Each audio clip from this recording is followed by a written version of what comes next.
ఆయనతో పాటు సహవాసం చేస్తున్న శిష్యులు ఒక పక్క ఉంది, నమ్మకం ఉంది, కానీ ఎక్కడో ఎట్లా లేస్తాడు ఆయన?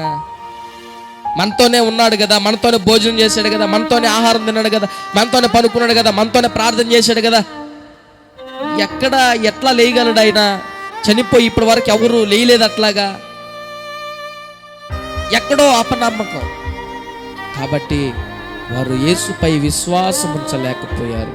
నేడు క్రైస్తవ సంఘాలలో, క్రైస్తవ విశ్వాసులలో ఇంకా ఇంకా ఇంకా కూడా యేసు పునరుద్ధానాన్ని నమ్మని వారై పాప భారాన్ని మోస్తా ఉన్నారు. పాప భారము మోస్తూ అనేకమైన వేదనలు పడుతూ ఉన్నారు. పాప భారాన్ని మోస్తూ దేవునికి దూరమైపోతా ఉన్నారు.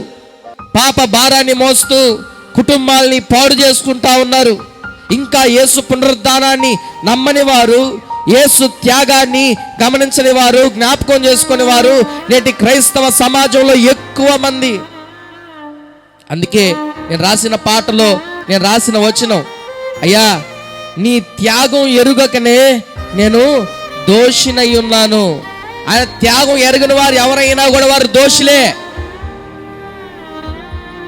ఆయన చేసిన త్యాగాన్ని గుర్తించిన వారు, గమనించిన వారు ఎవరైనా వాడు ఇంకా పాపంలో ఉన్నవాడే. కాబట్టే ఆ పాప భారాన్ని మోస్తా ఉన్నారు నేటి క్రైస్తవ సమాజం.